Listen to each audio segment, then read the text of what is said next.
Hello, everyone. Welcome to another episode of Ahead of the Curve. Today, I've got my very special guest with us today. We've got Vince Kadlubek from Meow Wolf and Spatial Activations with us. Welcome to the show, Vince. Hey, how's it going? Thanks for having me. Yeah, absolutely, man. So how are things on your side of the world? Oh, man. Spatial Activations with us. Hold on. Let me share this real quick. Hey, how's it going? Thanks for having me. Yeah. Sure. How are Hold on things one second. your side of the world? Listen, exclamation point. Okay. Yeah. So how are things on my side of the world? They're nice. You know, Santa Fe is a really amazing place. Like, people are respectful to each other. They trust science and data.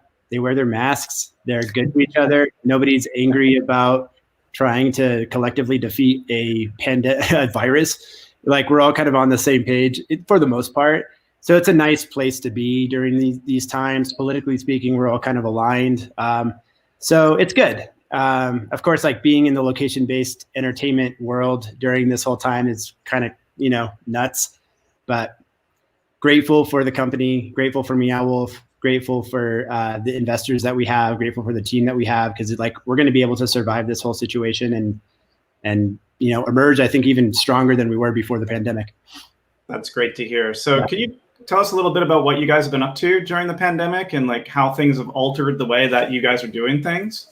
Yeah, like on the Meow Wolf side, yeah, for sure. Yeah. We're definitely taking into account when we reopen Santa Fe or when we open Vegas in early 2021, we're going to be looking at a lot of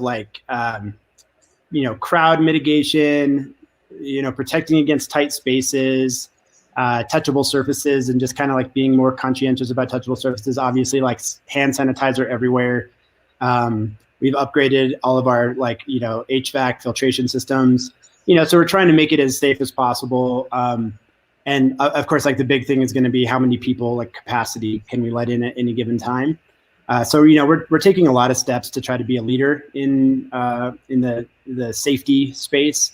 But honestly, for the past 2 years, our focus at Meow Wolf has been getting Vegas open, getting Denver open, and very, very focused on that. They are both monumental projects. I don't say this just because I'm a board member and just because I'm a founder, but these projects seriously are world class, never been seen before, total mind numbing projects. And they're happening. They're going to open. They're going to open in 2021. So that's really been the focus of the company. And thankfully, we didn't have to pause construction. We didn't have to pause really any of our momentum on those projects.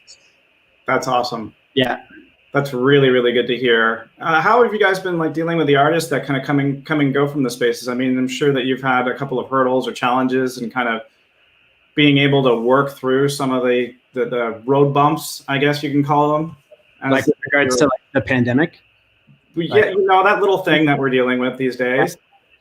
Yeah, our team is amazing. I mean, we hired, so back in May of 2019, we hired this incredible creative officer, Ali Rubenstein, and brought her in she was 20 plus years at Disney.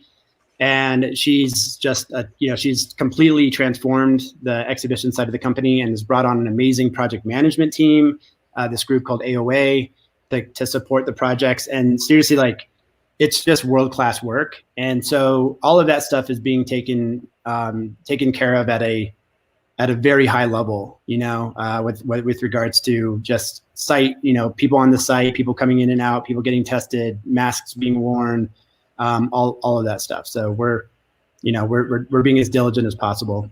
And everybody who works on the sites, people who I talk to from Vegas and Denver, the local artists, are just so kind of amazed by the work environment on these sites. Yeah, I know that there's been a lot of precautions that have been taking place, especially in the live event world and inside of any themed entertainment markets. There's been a lot of precautions that have been taken into place. There's been a lot of people asking questions about how safety is going to move forward and how people are going to be able to stay safe in the different areas that they're going. For myself, I've been pretty conservative about where I go, and I've really been kind of going out to the events or out to different places that I really only have to go to, and haven't really been venturing out because there's just been so much kind of uncertainty on the way that things have been. So it's really good to hear that you guys have been putting a lot of, thought into it and a lot of precautions into place. Yeah, I mean, I think there's two things here, and you kind of have to you have to hold both at the same time. One is the short-term reality that 2021 will start to get back to normal, but it's still going to have challenges. But then you also, as a company and as a creative and really just as a human, you have to think beyond COVID. You kind of have to let yourself think beyond COVID, and it's hard. You mean we shouldn't stay in this bubble? No. And just be paranoid out of our minds. Right. And we have to kind of look back at history. Yes, pandemics happen and they decimate and they disrupt, but then we emerge from them. And a lot of times innovation actually comes from them. And a big paradigm shift follows these types of things. And I think the same is true with this. And, I think having that hope and having that vision where you're not making such big pivots that completely alter your company or completely alter your career choice, because we will get to the other side of this, and I think keeping that in mind is important.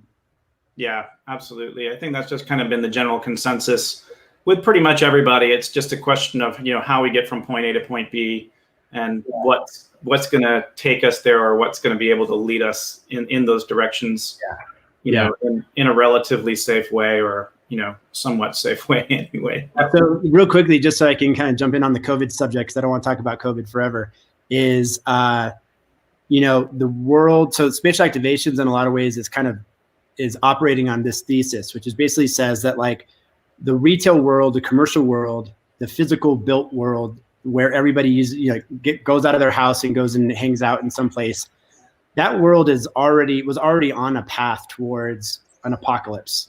It's called the retail apocalypse. It's called the mall apocalypse. And we were already on that path because of Amazon, online shopping, all that stuff, right? And COVID comes along and literally fast forwards the apocalypse and brings it to today. Today it's happening. It's right in front of us. Every commercial developer in the world and every mall operator is asking themselves, what do we do? And the thing about that world is that they haven't had to ask themselves that question for a long time, because which is actually surprising, because the decline has been, as you've mentioned, happening for quite a while. I know that we've got a dead mall right around the corner from our house where the retail stores are just waiting for contracts to expire to pull out.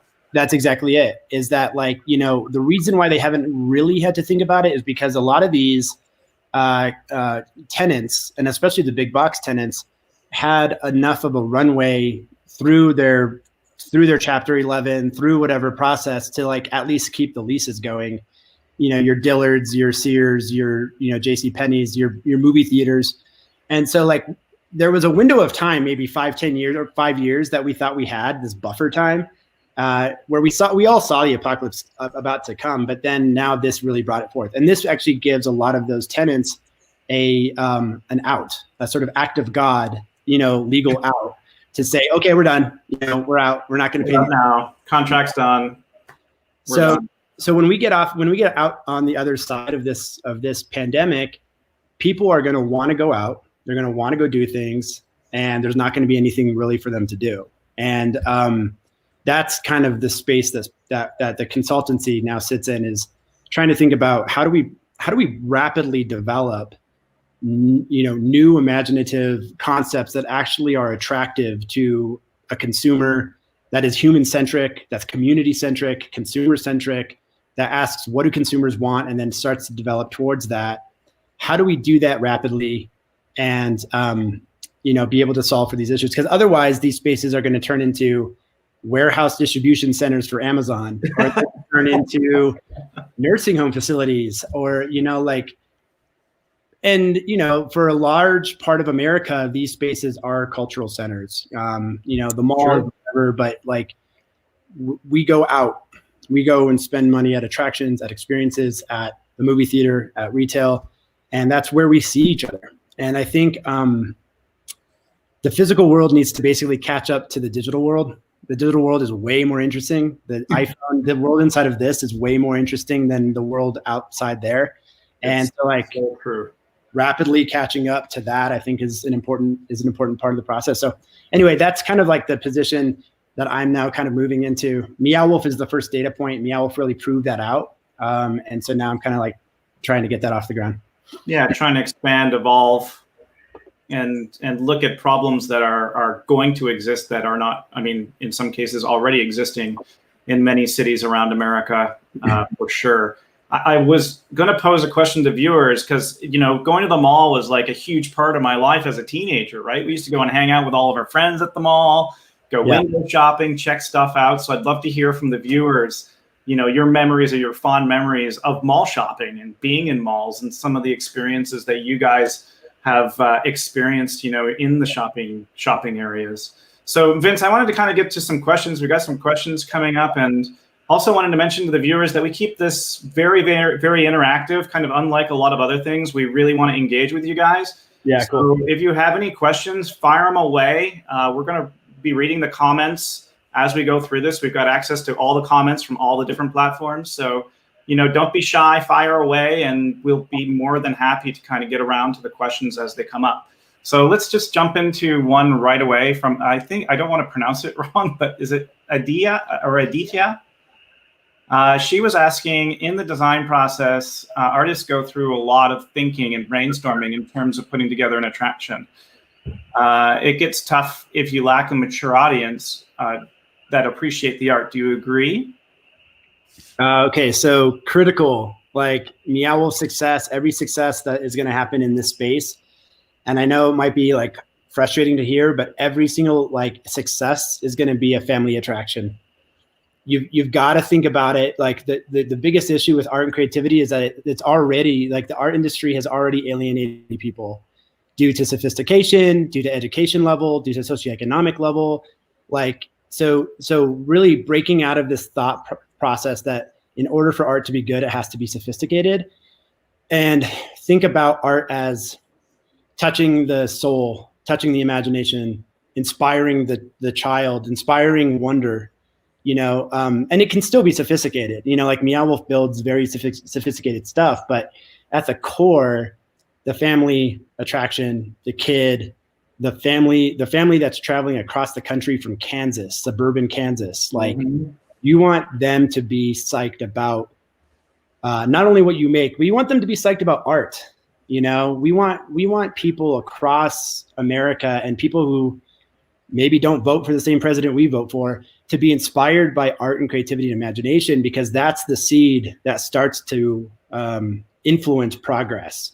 Because now they're starting to use their imagination. Now they're starting to think about the future. They're a creator in their own lives, in their community's lives, in their world's lives. And that is a precursor to progressive social movement.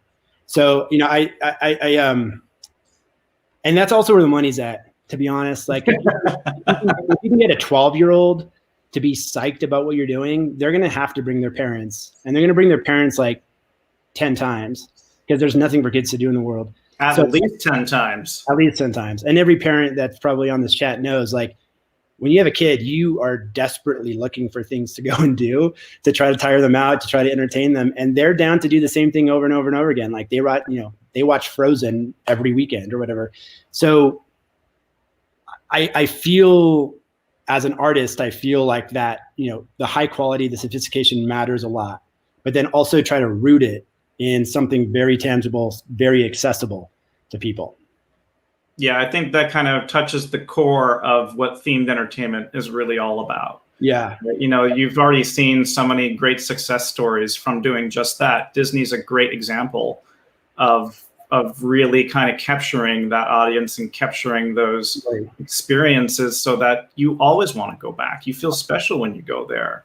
Yeah, for sure. But, you know, like also to just balance that side, it's like, and to, you know, Atya's point, it's like themed entertainment's kind of cheesy. Like it's not terribly sophisticated. You know, some of it is. Rise of the Resistance, like the coolest damn thing I've probably done in, you know, my adult life. That Avatar ride is unbelievable. You know, Pirates is probably the biggest influence of my whole life. But lots of themed entertainment is cheesy. It's predictable. It's IP driven. It looks exactly the same it looks like on the movie, and there's nothing artful or sophisticated about it. And that's no knock on. I'm just saying, like, you got to kind of balance that with art, and true kind of like imagination as well. You know? Yeah, absolutely.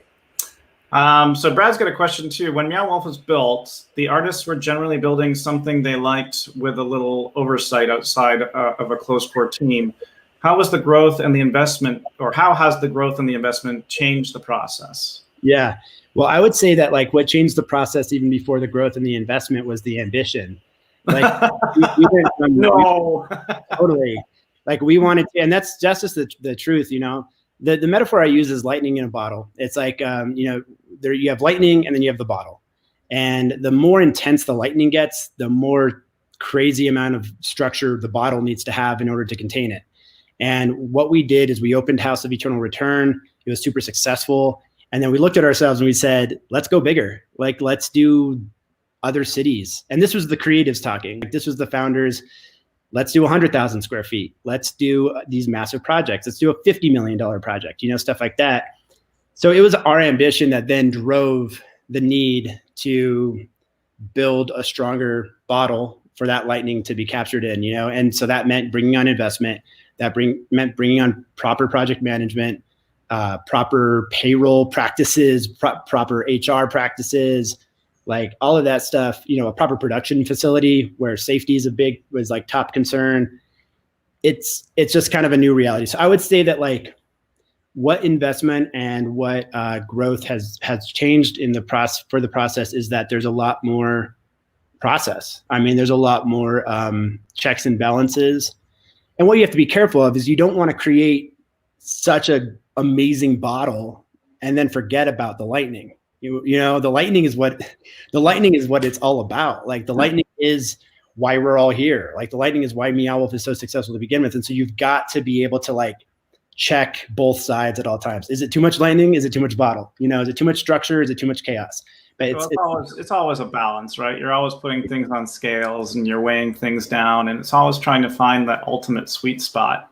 Yeah. And you swing back and forth. It's a pendulum. It's a balancing act like that, you know? And I oftentimes say it's like, like we know a lot of people in our lives where some people are just too structured and you're like, come on, like loosen up, you know, like everything's too like strategic and programmatic. And then we also know people in our lives where shit's just like not structured enough. And you're like, get your shit together. Like, dude, get your shit together, you know?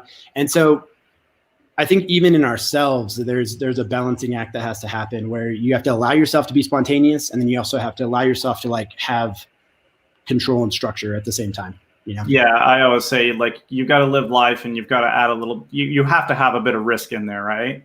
Totally. So you know, my friend Brett has got a really good question. Which version of Alice in Wonderland do you appreciate the most? Oh, for sure, Tim Burton's. Just kidding. Not at all. That one's the shittiest. What version of Alice in Wonderland do I? So, I mean, I grew up on the original cartoon. So the original animated Alice in Wonderland is probably my favorite. Tim Burton's is definitely my least favorite. And I think probably the Alice in Wonderland ride is my favorite version of Alice in Wonderland. I love the Alice in Wonderland ride. Yeah. I'm sure so I have vague memories of Through the Looking Glass, and I just remember like weird pig humans and like strange situations, and it's scary for me to think back at that movie. But I think I probably like that too. And if I was a reader, if I was somebody who read books, and don't hate on me, I just have a hard time with reading, I probably would love the original source material. Oh wait, no, I know what my favorite Alice in Wonderland is. It's easy. It's fucking Then She Fell. It's the immersive theater project in Brooklyn that unfortunately had to close because of COVID. But Then She Fell is by far the best Alice in Wonderland.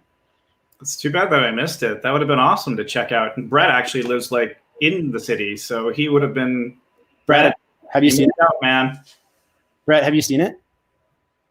We'll have to see if Brett has been there.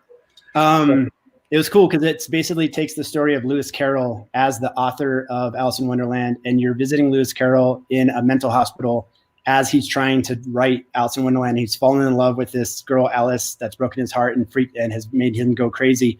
And so you kind of experience Lewis Carroll's world, and it's all done through interpretive dance. And it's like the best immersive theater piece that I've ever seen, for sure. That's awesome. Yeah. So Drew's got another question. As you are working with a team of artists, how do you balance the brand of Meow Wolf and the individual artists' recognition of their contributions? That's a really good question.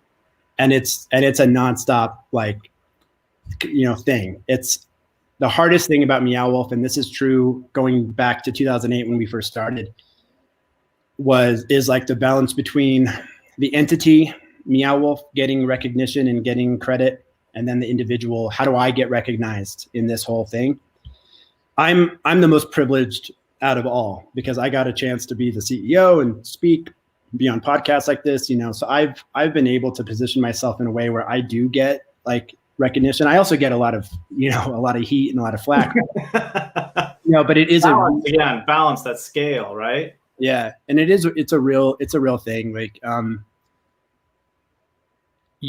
it's something that I think we're working on. It's like individual artists need to be able to feel a sense of ownership and a sense of like passion for the projects that they're working on fundamentally, and that means providing space for choices, for like spontaneous choices to be made by that artist, and not just creating by script. So that's kind of like step one. And then after that, like it's really important that when a project is completed, even if it's a small project, like, okay, I made 1,000 flowers for this one room, that the team can see it. Pop-up experience or something. Yeah, and that the team can see it, the team can appreciate it. There can be a round of applause. There can be like a straight up like, just recognition, just spiritual recognition of like the work that went into it, And then publicly speaking, I think we have credits page. We're starting to rethink how we put individual artists attached to individual pieces of work. But yeah, good question, because that's like a huge challenge with this whole thing. Yeah, I could totally see that. And I wanted to actually know, one of my thoughts and questions as well was, with having kind of, you had your when you founded Meow Wolf, you kind of had the artist collective, right? And you guys kind of came up with the idea of doing this whole thing. And as it's expanded and as you're kind of pulling other artists in, how do you kind of coordinate who goes where and what happens how? Like, how do you herd the cats? Yeah, it's changed. It's constantly changing. It's changed over the years. It changed while we were a collective. There were times when we were fully open door. Anybody do anything you want, and we'll just figure it out later. There were times then when we said, nope, only these 12 people are doing this project, and that's that. Now, like, we have a team in Vegas cranking out Vegas. We have a team in Denver cranking out Denver. Like, and we're going to start to be able to have, multiple teams working on multiple projects, and hopefully, create a sense where there's like these strong anchor projects that people can be always tethered to, but then also pepper in smaller projects in between anchor projects, so that artists have, because like artists don't really want to work. Well, most artists, I should say, want to work like a 9-to-5, like repetition, monotonous. Yeah, so I can agree with you wholeheartedly there. I have a very hard time with that. It's hard, and what helps break that monotony is like when you have another project you can go to, when you can like work on kind of different things with different time frames. But that's one of the challenges we have, is like just managing labor hours, where labor hours go, what projects are they attached to. It's definitely like a business corporate challenge. Yeah. Corporate challenges are always a challenge. Yeah, and the issue is that one of the kind of fundamental issues of business and corporate world is that efficiency is king. Like, you want to do everything efficiently. You don't want to spend more money than you don't have to. But an artist is almost the opposite of efficient, like by design. Like the artist and the creative spirit, that lightning is not efficient. That it's all over the place. Yeah, it's organic. It's inspired. It needs time to evolve and grow. Totally. And so there's kind of like an opportunity cost, or there's like an investment cost that kind of needs to be considered when dealing with a entity like Meow Wolf, like a creative entity like Meow Wolf, where, you know, and honestly, the customers that are coming through the door at Meow Wolf they're not looking for efficiency. They're looking for maximalism. They're looking for a lot of stuff, you know? And so being able to allow for that sort of flexibility is something that I think, you know, is a challenge at Meow Wolf of like, how do we run an efficient business, but how do we also leave space for like spontaneity and freedom? Yeah. Again, we're kind of going back to that whole ideology of balance again, and finding that sweet spot, right? Totally. So I wanted to kind of touch on a little bit of the spatial activation stuff that you guys are working on, because I think that's like super interesting to talk about a little bit. Yeah. You know, kind of the foresights in the future of what you're working on. So you mentioned it a little bit earlier on in time, but you know, what are you guys planning on kind of really achieving with spatial activations, and where do you kind of see it going? Yeah, so it's really early on. You know, it's basically just, you know. So I know you just launched, like, it's the fresh new thing, right? Yeah. I mean, it's like a new initiative. We have a new puppy. A lot of really great people on board. We have like folks who have been very successful in creating exciting environments that are also business worthy. So like Kay Burke is a co-founder of House of Yes in New York. It's like one of the coolest, best nightclubs in all of New York. And she's on board. We have members of the Meow Wolf events team, or former Meow Wolf events team. And they're like, they produced this whole initiative for Meow Wolf that was just like a rocket ship, you know? And so they know how to kind of like create parties, create vibes, create environments. People who are in art and creativity, like big sculptures, big murals. And then also like spatial computing folks, like, the head of experience from Magic Leap came over and is working with spatial activations. That's Alicia Leidecker.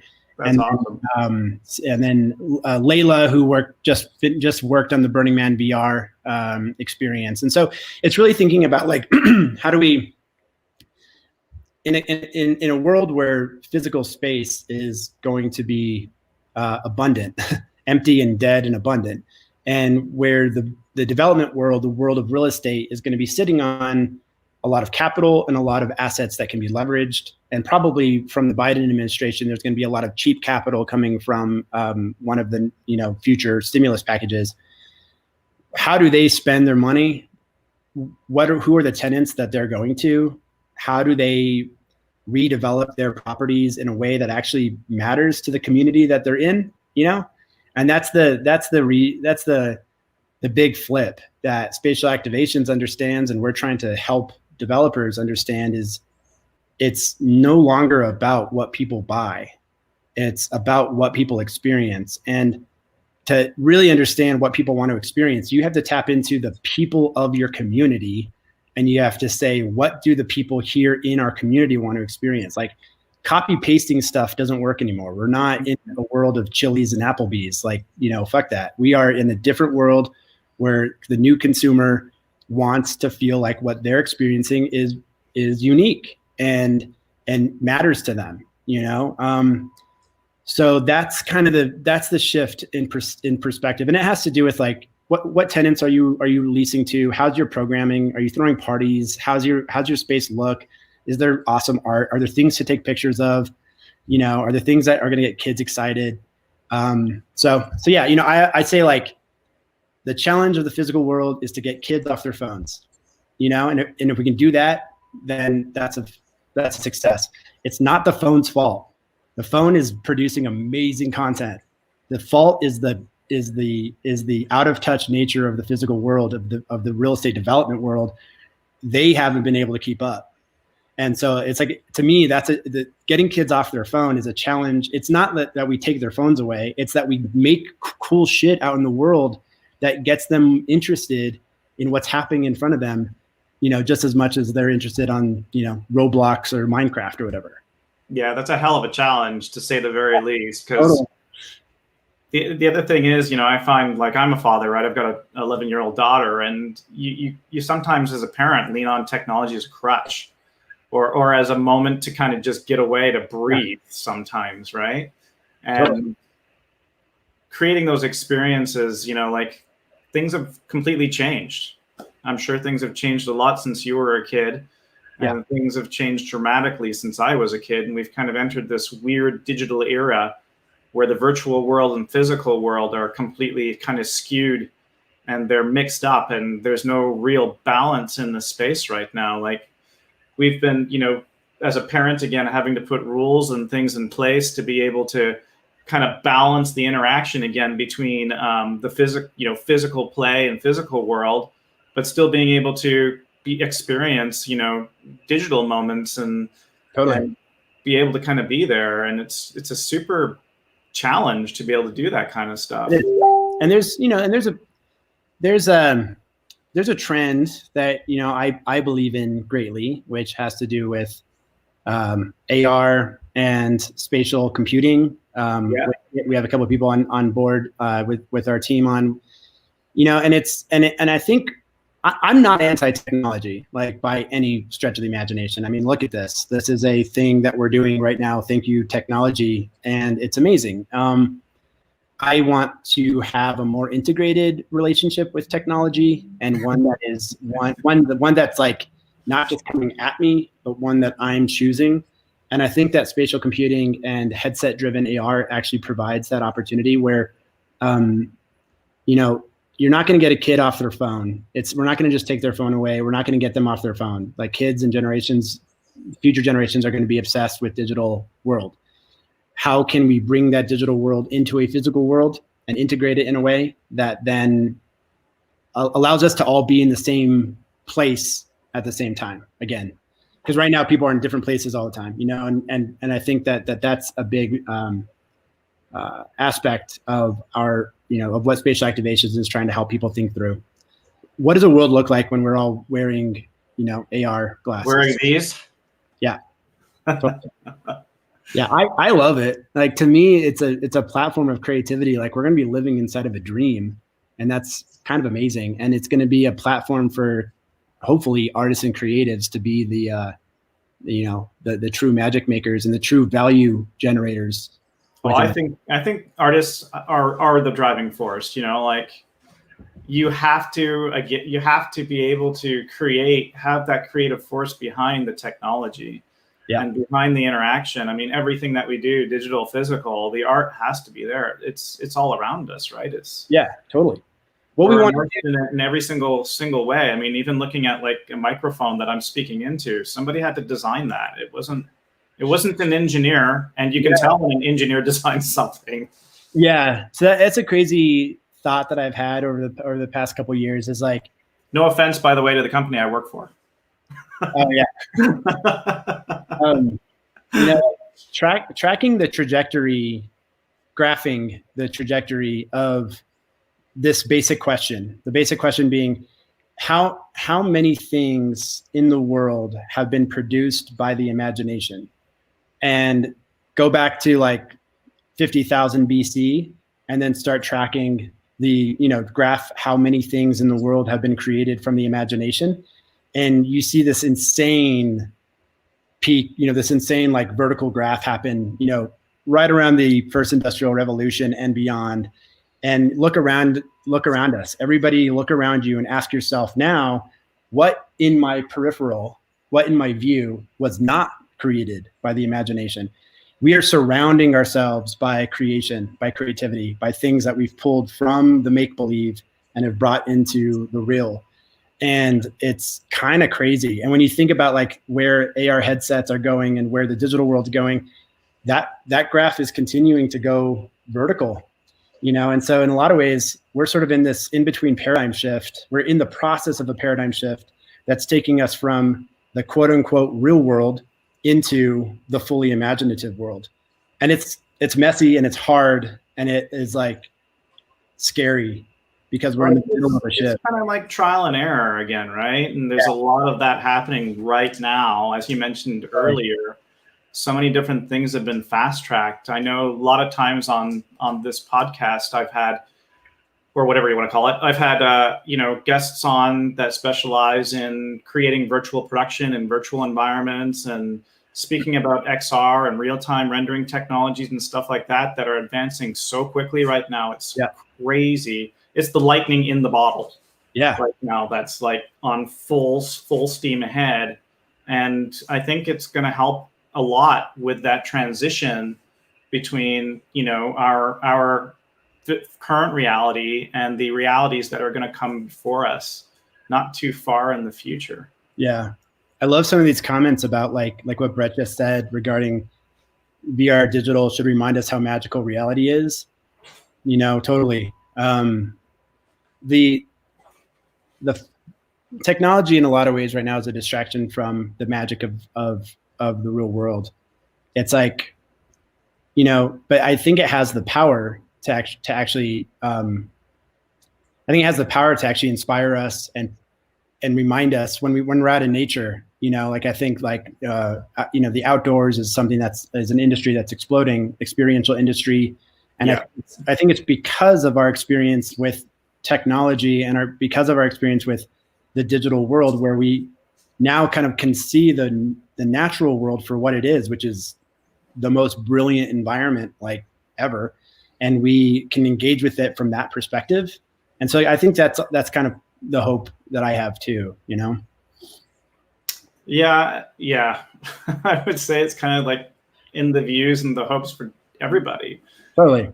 And have access to it, and a lot of us don't. Like, nature is not something that a lot of people have access to psychologically. It's really weird when you really think about it too, right? Like, nature again is pretty much all around us, and I've always struggled with that whole mentality of like complete urban city living, when you've got little blotches, I guess, of nature and parks that you can go to experience nature. Yeah, a tree.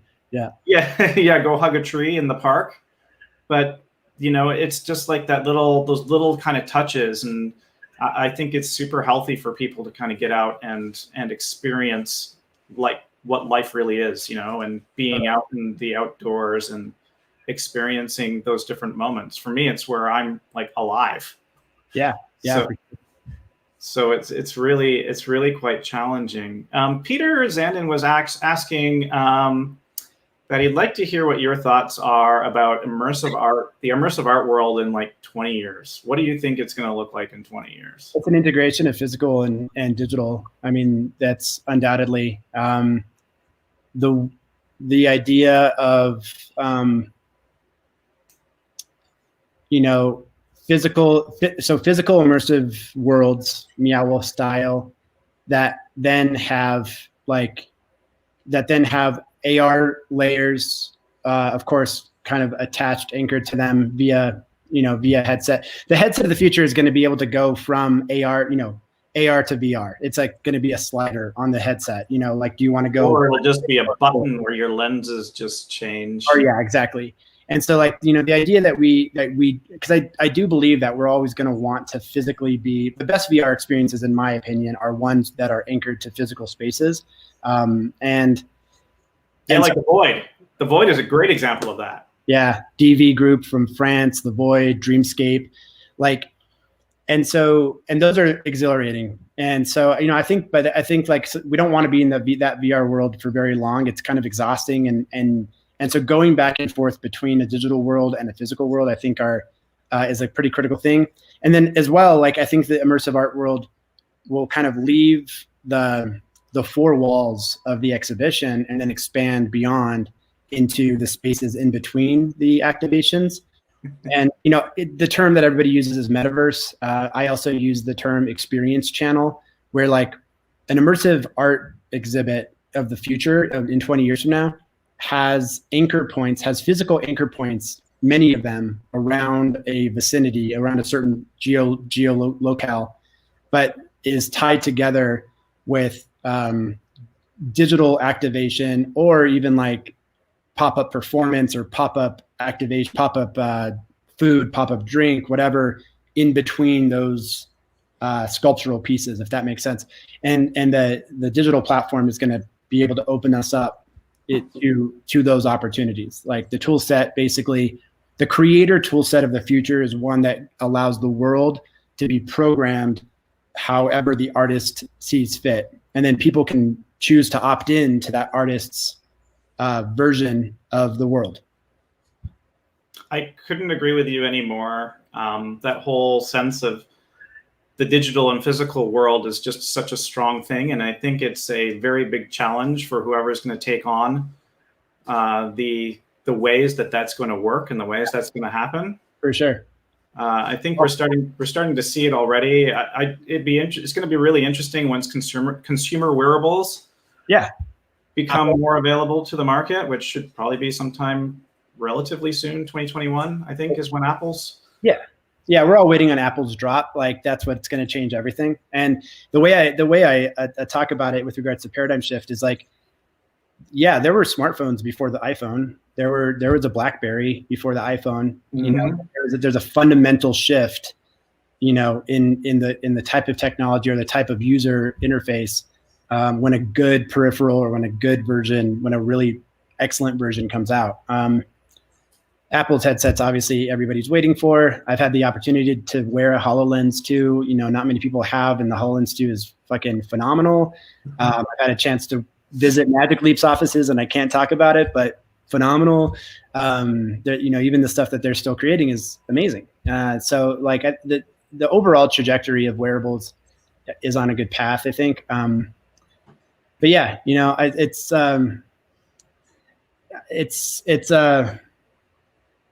the future, the future of, you know, immersive integrated experiences is ultimately going to should be centered around what the user wants, what the user's looking for. Like we should regain agency and control of our experiences on technological platforms, and the bombardment needs to stop. The relentless manipulation needs to stop. We as like consumers of digital media need to take back control, and that needs to be at the heart of all of the AR and VR designers, is like, how do we give the user control over the experience? Social media networks did not think in these terms, and we all know the result. No, and so we've got to stand up for ourselves and say, both as consumers and as creators, we are the chooser in this matter. We have choice. We get to decide what we digest and what we don't, you know? Let's change the way we eat. Let's change the way we live, and change the way we treat each other. So I don't know. I just, you know, big soapbox. But shout out to like Niantic. Everybody needs to go to Japan and learn a few lessons from the way that their culture is over there. Oh, okay. Yeah. I haven't been. Oh my God, it's incredible. Yeah. Everybody should go. Everybody here should go to Japan at least one time in their life and go and experience the way that culture is over there and the way they live over there. Because it's you know, something that we can all take a page out of the rule book for. Yeah. I do want to just give real quick a shout out to John Hankey at Niantic and just kind of what they're doing with the Real World platform and the partnerships that they're putting together. Like their Punch Drunk partnership. There's a commitment to, first off, Niantic's commitment to getting people out of their house and saying like, that's fundamentally what we're going to try to do, is get people out of their house. That's like awesome. And now to be partnering with like really amazing creative studios and creative companies to extend that Real World platform. You know, there's an intention there that is like totally right on, and they're a badass company, but they're also from an intentions perspective, like got it really figured out. So. That's awesome, and I'm really looking forward to see what kind of comes out of that moving forward as well. Yeah, totally. I wanted to kind of, you know, Aditya has been kind of blowing things up, and she's brought up a question about the Utah kind of experience, and if there's any thoughts on that. I haven't been. I have talked to those folks quite a bit and wanting to go. I think it's awesome. I mean, I think it's an amazing endeavor. And, you know, I would say that maybe it's a bit too, or I don't know. It's very like gamer, like kind of gamer RPGer, LARPer kind of focused. And I think a lot of people kind of have a little bit of different, most people who want to go to an immersive experience actually just want to be a passive viewer. And this is something we learned at Meow Wolf is like, don't force people to have to like engage more than they want to. Like you want it to be a comfortable experience. So actually most people actually just want to have a passive experience. And I think it's like a little bit, maybe a little intimidating for someone to walk into a fully immersive world where they are asked to kind of like be a character in that world. But it's awesome. Man, I am in. I am ready to go. You're probably yeah, exactly. You're the I can jump on the plane. I want to be a wizard. Totally. I think it's amazing. I mean, they're and the fact that they kind of have a really nice, like slow build and they're going to just continue to add to the park. And like, I think it's a really amazing endeavor. Yeah, I think that's really smart too. Kind of had that organic approach. I kind of wish that a lot of other places would do the same thing, kind of start at a certain scale and then just kind of organically grow and evolve as the experience kind of unfolds. There's just, as you mentioned before, like a lot of the bigger name theme parks and areas that we go to, they're so thought out, like everything is thought out to the moment and the core of everything, but they don't leave a whole lot of room to be able to expand off of the experiences that people have when they go there. Totally. So and I think that's also, it should be considered during the experience itself. And theater is tough. Like immersive theater is tough because it's very programmatic. People kind of have to go through a certain set, And what we did at Meow was we basically just said like anybody can show up at any time and do whatever they want. And that really helps with the individual feeling like they have agency. And there's like a quick equation for me that I really like agency leads to exploration. Exploration leads to discovery. Discovery is sort of the magical moment for people. So agency, exploration, discovery. And the thing about agency, exploration, discovery is that it has to happen within an unknown environment. So this is something that I've been trying to help developers understand is that the internet gives us a ton of unknown environments to search. Like every time we scroll Instagram, it's basically an unknown environment because we don't know what's going to come next. So we have agency, we have exploration, we have discovery. What's really hard for the physical world is to program unknown spaces because the physical world wants everything to be known. How tall is it? How big is it? How much is it going to cost? Exactly what's happening? How are people going through? What's the safety concerns? And we have to start to get comfortable with unknown spaces. Like we don't know what's going to happen. And that's actually a good thing, and we don't know where they're going to go. We don't know which direction a consumer is going to take. And that's a good thing, and getting comfortable with that. It's a massive cultural shift that would need to occur for the physical world to get interesting again. And I think we're going to start to see that cultural shift happen, I think relatively quickly, in all honesty. Once we kind of find that new sense of normality and people kind of get back out again, I think we'll start to see a lot of that shift kind of organically take place. Totally. Well, Vince, I wanted to really thank you for being on the show with me today. I know there's been a lot of great questions, and I just want to let everybody know that we will get around to it, to answering those questions. If you do want to reach out to Vince as well, Vince's email address is shown at the bottom of the screen, but it's vince@spatialactivations.com. Totally. And we'll definitely kind of wrap things up and be able to come back to the comments and reply to some of those questions that we didn't get time to answer. So Vince, we didn't get a chance to talk about breakfast burritos at all, though. We didn't. We didn't get a chance to talk about breakfast burritos or why there's a cage sitting over here in the background and why I've got a bunch of cats on my shirt. There's so many things we could have continued the conversation with. Yeah. Well, there's no better place for breakfast burritos than Santa Fe, New Mexico. That's like that's the breakfast burrito capital of the world. So I'm just going to throw that out there. I didn't know that. I should have had a breakfast burrito last time I was in Santa Fe. Yeah. Don't put bell peppers in your breakfast burrito. Like, and I don't need those orange slices. And wrap it. Have a healthy part besides the egg, though. Yeah. You can have some. I mean, I think chili is healthy. Cheese is healthy. I think, right? Yeah, it's healthy. Well, yeah. I guess it's all healthy to some degree, right? Yeah. I mean, no. You can put some nice vegetables in there, I guess, if you're feeling up for it. But potato's a vegetable, I guess. But if you're gonna make a breakfast burrito, though, like you've got to wrap it well because this is an important thing. Like for all those breakfast burrito makers out there, I buy a handheld breakfast burrito because of the function of it. I want to be able to eat it on the go. And when it's not wrapped well and you've put too much like sauciness in it and it's like not formed well, it gets all over my shirt and it ends up being a huge hassle. And then when I show up, I'm trying to get to a meeting, I'm late for the meeting anyway. And so now like you've got like salsa all over you and vegetables that have fallen all over your shirt. Yeah. And it's a complete friggin' disaster. It's critical. Like, yeah, your breakfast burrito has to taste good, but also if it's going to be a handheld, it has to function. And so I couldn't agree with you anymore. Sharing the answer is Christmas, just so you know, always Christmas. Yeah. The answer is just Christmas. It's not red or green. It's both. Yeah. Just both makes Christmas, right? Both makes Christmas. It should. And red is better on eggs for sure, and green is better on like, you know, chicken and the more dinner items. Breakfast items, red's better, but I'd still say go Christmas. What about the tortilla? Like the wrap itself. The wrap itself, yeah. I mean, you've got it. So some people just like fold it. You got to close it in on both ends. You got to learn how to really roll a burrito.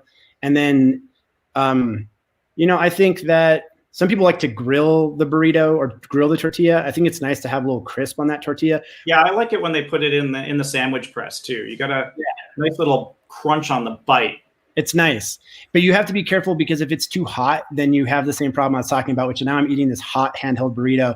Oh, but I have a real pro tip for that. If you have a handheld burrito and it's too hot and you're driving to work, take a bite, deal with that first bite. It's gonna be really hot, but then hold the burrito out your window as you drive. The air naturally cools it down. And so Do you ever get into any problems or trouble with, you know, like pieces of burrito flying out of the window and hitting maybe, you know, other cars and things along the way? Once in a while. I would take that risk above the risk of me burning my mouth or the risk of like a big piece of burrito dropping in my shirt. So you know what? I want to be standing behind your car while you're driving with a burrito hanging out of it and my mouth just wide open. There you go. So I can just. And it'll be perfectly temperatured by that time, right? Because it's going to be flying through the air. The air is going to cool it down, and it'll land nicely inside of my mouth. Come to Santa Fe. Let's try to pull it off. We'll do it. I'm all in. I don't have a lot on. Like I have a lot of free time on my hands. Let's do it. I do. I just really quickly want to just answer Paul Anthony's question, and it's going to be really quick. He asked, is there a platform where artists and creators get linked up with those looking to hire them for projects where both sides are well represented and things are not shady, i.e. real money for artist work? And I just want, this is like a good question to answer.